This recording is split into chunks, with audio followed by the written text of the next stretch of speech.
Sonam sir को जो police के द्वारा मदद की गई है, कुछ गुंडे यहाँ पर आए थे, हम गुंडा ही नाम देंगे, या एक छलिया यहाँ पर आए थे जो एक डॉक्टर का रूप रख के अंदर आए थे, जो पीछे वाले बैरिकेटर से उन्होंने अंदर आए। जब ये सुबह 7 बजे की घटना है, जब हम सब लोग ब्रश करने के लिए जब उठे थे यहाँ पर, तो हम लोगों ने देखा कि व्हाइट चादर लगा दी गई है आस पड़ोस में, उसके आस पड़ोस में।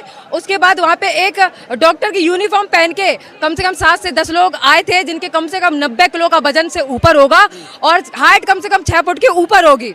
वो आए, चद्दर लगवाया पुलिस की मदद के द्वारा। ये नीली वर्दी वाले और खाकी वर्दी वाले वहाँ मौजूद थे, उन्होंने उनकी मदद की। उसके बाद उन्होंने सफ़ेद कपड़ा एक लिया, जो बोलते हैं कफन का कपड़ा, उन्होंने सोनम सर को ऊपर से नीचे ढका और ऐसे ले गए जैसे गेंद को ले जाते हैं घसीटते हुए। उसके बाद बैनर के उस तरफ पुलिस खड़ी थी, यहाँ खड़ी थी, तो उन्होंने सोनम बागची जी को ऐसे फेंका दूसरी तरफ जैसे बॉल कैच करवाते हैं, और उन्होंने फिर उनको एम्बुलेंस के अंदर डाला और रवाना हो गए। तो ये एक इंसल्ट है, एक गद्दारी आप कर रहे हैं उनके साथ। सोनम सर के साथ जो साइंटिस्ट यहाँ देश की सुरक्षा के लिए 22 दिन से भूख हड़ताल पे बैठा है, जो सुरक्षा को आगे ले जाने का काम कर रही है, वो ये गद्दार उनको मिटाना चाहते हैं। वो चाहते हैं प्रोटेस्ट कम हो, लेकिन प्रोटेस्ट कम ना होने की बदौलत प्रोटेस्ट और बड़ी है। देखते हैं आप कब तक अपनी गद्दारी करते रहेंगे, कब तक झुकाने का काम। हाईकोर्ट का आदेश था कि अगर तबीयत ज्यादा बिगड़ती है तो लेकर आइए उनको अस्पताल में। जी, ये हाईकोर्ट जबरदस्ती उनका अनशन। हाँ, अगर हाईकोर्ट का अगर ये आदेश था, मान लेते हैं, तो हाईकोर्ट ने क्या ये आदेश दिया था कि सोनम वांगचुक जो सो रहे थे सीनियर हमारे, उनको ऐसे इंसल्ट करके झपट्टा करके लाइए जैसे एक मुर्दे को आप सीधा उठाते हैं, कि आए 2-4 लोग 30 से 40 सेकंड में आंख झपकी और खुली कि सर को कफन में लपेटा और एम्बुलेंस से फेंका। क्या ये चीज़ हाईकोर्ट ने लिख के दी थी क्या? ये जवाब मांगती है जनता आपसे। हाईकोर्ट ने ये कहा था कि किसी कारण अगर उनका तबीयत डाउन होती है तो आप यहाँ लाइए और अनशन तोड़वाने का हम लोग मिलकर काम करेंगे एक प्रोफेशनल वे में। ना कि उन्होंने ये कहा था कि डॉक्टर की ड्रेस पहन के यहाँ पे गुंडे आए और पुलिस उनका समर्थन करने के लिए हम लोगों को रोकने के लिए एक सर्कल बनाई थी और ये कमिटमेंट कर रही थी अगर आप कोई भी साला पीछे जाएगा तो सबका कैरियर खा जाएंगे। क्या ये हाईकोर्ट ने मेंशन करके उनको दिया था? पुलिस वाले बोले कैरियर खा जाएगा। बिल्कुल सर, ये अनाउंसमेंट किया था स्पीकर में कि सालों अगर कोई भी पीछे आया तो सबका कैरियर खा जाऊंगा मैं। और महिला जब बचाने के लिए गई तो धक्का मारा, पुरुष बचाने के लिए गए जो भूख हड़ताल पे बैठे थे तो मारा कूटी। कोई लड़के के यहाँ निशान लगा है, एक का कंधा नीचे बैठ गया लाठी से, यहाँ नाखून के निशान है। तो क्या आप बताना चाहते हैं ये गद्दारी का निशान नहीं तो किस चीज का निशान है? अगर दिल्ली पुलिस आपको जनता ने चुना है, अगर आप जनता की सुरक्षा के लिए काम नहीं कर सकते हैं तो आपने ये जो वर्दी पहन के कसम खाई थी सब झूठ है, इसको उतार दीजिए और हम महिलाओं के साथ बैठकर इस प्रोटेस्ट को बढ़ाने का आप काम करिए। सर पे कफन बांधने का बीजेपी के जो बंदे थे सर पे कफन बांधना, सब सर पे कफन बांधना इतनी मजबूरी है, पार्टी ने कर दिया है, बीजेपी की पार्टी ने, कि सोनम सर को सफेद कफन के बांध के ही ले गए, ऊपर से नीचे तक इंसान को ढका के इंसान मृतक घोषित कर दिया गया है। तो जीते जागते इंसान को जब मारने का काम कर रहे हैं तो हमने भी समझा, हमने अपने प्राण त्याग दिए, हम भी अब मृतक हैं। ये कफन का पट्टा तब तक लगा रहेगा एक महिला के माथे पर जब तक धर्मेंद्र प्रधान का इस्तीफा नहीं हो जाता। ये तब तक लगा रहेगा जब तक बीजेपी के जिन्होंने भ्रष्टाचारी गद्दारी करके जो देश का नाम खराब किया, युवाओं को पीछे करने का काम किया, गद्दारी का काम किया है, जब तक उनके खिलाफ इस पे कार्रवाई नहीं होगी तब तक ये कफन लगा रहेगा। वही बीजेपी के नेता बोलते हैं कि सोनम वांगचुक जो अनशन पे बैठे हुए हैं देश की गति को धीमा कर रहे हैं, जो रफ्तार है देश की विकास की उसको धीमा कर रहे हैं। सर, देश में क्या विकास आया है? 2014 से लेकर अभी तक जो 14-15 साल हुए हैं, बीजेपी सरकार या माननीय मोदी जी ने क्या विकास लाया है? विकास अगर लाया है ना तो सरकारी स्कूल 1 लाख से ऊपर गिराने का काम किया, उसमें विकास लाए। महंगाई बढ़ाने का काम लिया, उसमें विकास लाए। महिलाओं का जो रोज शोषण हो रहा है उसमें विकास किया, क्योंकि उनके खुद के रेपिस्ट जो एमएलए पोस्ट पे बैठे हैं, नेता बैठे हैं, उसमें उन्होंने विकास का काम किया है। और आज जो छात्र यहाँ सड़कों पर धूप प्यास में और अपने बलिदान देने के लिए राजी है, उस पर ये गद्दारी का काम करके देश का विकास किए। इन्होंने कोई देश का विकास नहीं किया है, इन्होंने सिर्फ लड़ाई करवाई है धर्म के नाम पर, जाति के नाम पर। आज जब यहाँ प्रोटेस्ट कर रहे हैं तो पुलिस वाले पूछते हैं इसमें हिंदू कौन है, मुस्लिम कौन है? तो क्या एक हिंदू अगर होके उसको शिक्षा का अधिकार नहीं है, मुस्लिम है अगर उसको शिक्षा का अधिकार नहीं है? क्यों प्रोपेगेंडा फैला रहे हैं? कल को अगर आज हम खड़े तो कल को तुम्हारे बच्चे भी यहाँ खड़े होंगे, तो फिर मदद की गुंजाइश मत रखना जनता से, कोई आपके लिए आगे नहीं आएगा। अच्छा, आपका जो प्रोटेस्ट है बीजेपी के खिलाफ है या धर्मेंद्र प्रधान? ये जो प्रोटेस्ट है वो सिस्टम फेलियर के खिलाफ है। सिस्टम फेलियर पे कौन बैठे? एजुकेशन मिनिस्टर जिनका नाम है धर्मेंद्र प्रधान, और सत्ता किसकी है? बीजेपी की। तो ये सिस्टम फेलियर से लेकर बीजेपी तक की पूरी लड़ाई है हमारी। अगर जनता यहाँ प्रोटेस्ट पे बैठी है तो एक छोटी सी मांग थी, तुच्छ सी मांग थी आपके नजरों में, धर्मेंद्र प्रधान का इस्तीफा। आपने क्यों नहीं दिलाया?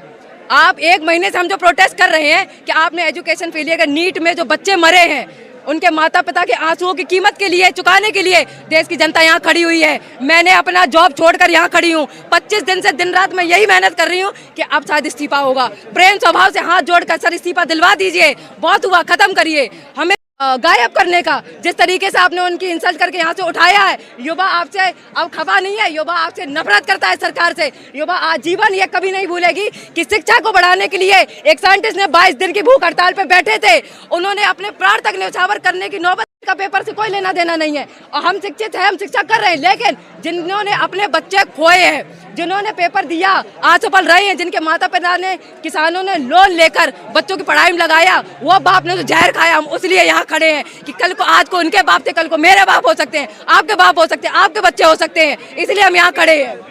धर्मेंद्र प्रधान का इस्तीफे की बात कर रहे हैं आप। आपका 25-26 दिन हो गया आज प्रोटेस्ट को, अभी तक नहीं हुआ, अब क्या लगता है आपको आगे होगा? देखिए, कहीं ना कहीं उनकी कुर्सी डगमगाई है। जैसे कि उनके नेता लोग खुलेआम बोल देते हैं ये हमारी सत्ता है और हमारे सत्ते में इस्तीफे नहीं होते हैं, तो वो ये जनता को चैलेंज कर रहे हैं या जनता को नीचा दिखाने का काम कर रहे हैं कि हमारे यहाँ इस्तीफा नहीं होता। ठीक है, हम अपनी जो प्रोटेस्ट है वो ऐसी प्रेम स्वभाव से आगे तक ले जाएंगे, चाहे वो 1 महीना लग जाए, चाहे 1 साल लग जाए, चाहे 1 जीवन लग जाए, पूरा प्रोटेस्ट होगा। धर्मेंद्र प्रधान का इस्तीफा लेकर ही युवा यहाँ से हिलेगी। अगर नहीं देंगे तो क्रांतिकारी आएगी। कफन जो माथे बांध रखा है उसके लिए खून पसीने एक साथ अगर प्राण भी त्यागने पड़े उसके लिए हम तैयार हैं। अभिजीत दिपके जी अब बैठ गए हैं अनशन पे, आपको क्या लगता है उनका भी सोनम वांगचुक जैसा? देखिए, आज जब सोनम सर को यहाँ से जिस तरीके से घसीटते हुए लोग ले गए, बेइज्जती करके एक इंसल्ट किया है, उन्होंने युवाओं के गाल पे तमाचा मारा कि देखिए जो तुम्हारे यहाँ इसको देश को बढ़ाने का काम कर रहा था, सपोर्ट का काम कर रहा था, देखो हम कैसे घसीटते हुए ले जा रहे। तो वो दिल दहलाने वाला था, सबकी आंखों में आंसू था, सब बच्चा यहाँ रो रहा था, बुजुर्ग माता पिता सब रो रहे थे यहाँ पे कि ये गलत किया है। वो भी पुलिस की द्वारा, पुलिस ने यहाँ पर उनका मदद किया था, इसलिए वो अनशन पे बैठे। उनके साथ साथ जो हम बच्चे भूख हड़ताल पे थे, हमने अपना जल तक छोड़ दिया है इसी कारण कि अगर जब तक सोनम वांगचुक नहीं आएंगे वापस और जब तक धर्मेंद्र प्रधान का इस्तीफा नहीं मिलेगा तब तक भूख हड़ताल के साथ साथ अपना पानी भी छोड़ दें। 20 दिन तो हो गया था, और कितना दिन भूख हड़ताल पे रखते हैं? उनके सेहत का भी तो सवाल था। देखिए, सेहत का सवाल हम मान, अगर इतना सेहत का सवाल है तो ये जनता से जवाब मत मांगिए, ये जवाब मांगिए बीजेपी सरकार से, ये जवाब मांगिए एजुकेशन मिनिस्टर से। अगर आपको इतनी उनकी चिंता है कि 22 दिन से भूख हड़ताल पे थे, हो सकता है वो अपने प्राण तक त्याग दे सकते हैं, तो आपने अभी तक इस्तीफा क्यों नहीं दिलवाया? जैसे आप घसीटते हुए ले गए हैं वैसे धर्मेंद्र प्रधान को घसीटते हुए इस्तीफा दिलवाइए ना,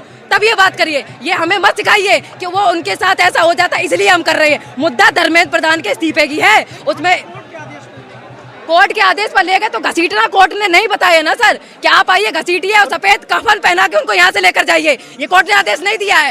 ये सिर्फ बहलाने का काम कर रहे हैं। कोर्ट ने ये कहा अगर तबीयत खराब होती है लेकर आइए, अनशन तोड़वा के हम लोग मिलकर तोड़वाएंगे इन अ प्रोफेशनल वे, ना कि जाइए और घसीटते हुए लेकर आइए। 60 साल के बुजुर्ग हैं, वो बाप समान है देश के, एक गुरु का काम कर रहे हैं और देश के लिए पहले भी उन्होंने काम किया, आज की डेट में भी काम कर रहे हैं। तो ये हाई कोर्ट सुप्रीम कोर्ट ने आदेश नहीं दिया कि आप घसीटते हुए लेकर आइए। अगर इस्तीफा नहीं होगा तो आप लोग क्या करेंगे?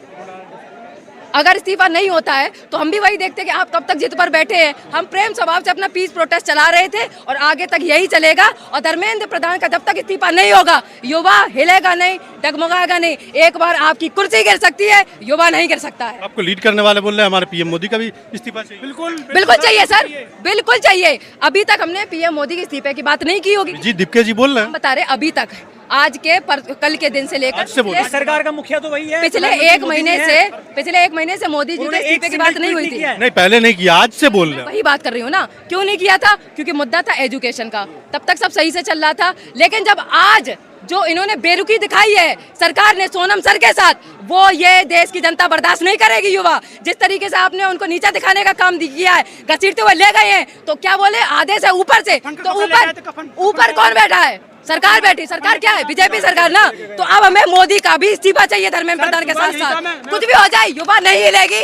अब पहले मुद्दा था एजुकेशन का, अब मुद्दा है सोनम सर जैसे साइंटिस्ट को बचाने का, उनकी रिस्पेक्ट वापस दिलाने का। उसके लिए मोदी जैसे क्या जितने भी नेता होंगे सबका इस्तीफा लेंगे। धर्मेंद्र प्रधान का 25 दिन हो गया इस्तीफा नहीं ले पाया, क्या मोदी पीएम मोदी का इस्तीफा ले लेंगे? नहीं, अगर इस्तीफा कब तक नहीं देंगे? सरकार अगर बनी है तो सरकार गिरेगी भी, अंधेरा है तो उजाला आएगा भी। तो देखते कब तक सत्ता में रहेंगे, ऐसी प्रोटेस्ट करते रहेंगे, किसी ना एक दिन ऐसा दिन बदलेगा। भगवान के नाम से आपने वोट लिए ना, भगवान के नाम से काम करेंगे, श्री राम की ऐसी कृपा आएगी कि आपकी सत्ता इकट्ठी एक साथ नीचे गिरेगी। नहीं मिले इस्तीफा तो किस हद तक जाएंगे आप लोग? बोले ना सर, हद तक जाने का है कि हम लोग हैं पढ़े लिखे लोग और हम लोग विद रिस्पेक्ट, आप हमारे सीनियर हैं, हाथ जोड़कर हम विनती से ही ऐसे थे और आगे तक ऐसे ही प्रोटेस्ट करेंगे कि सर एजुकेशन मिनिस्टर से इस्तीफा दिलवा दीजिए, पहले उस पर काम करिए, नहीं कर पा रहे हैं आजीवन ऐसे ही करेंगे। आप बदतमीज हो सकते हैं, आप गद्दार हैं, आपने छल से सोनम सर को घसीट तो ले जा गए, आपने छल से लड़कों पर लाठीचार्ज करवाई जो भूख हड़ताल पे बैठे हैं, आप गद्दार हैं। देश का युवा गद्दार नहीं है, देश के युवा ने भगत सिंह से लेकर गीता से लेकर रामायण से लेकर हर किताब पढ़ी है, उसको पता अपने स्कूलों में कैसे चलना, उसको पता अपने अधिकार के लिए कैसे चलना है।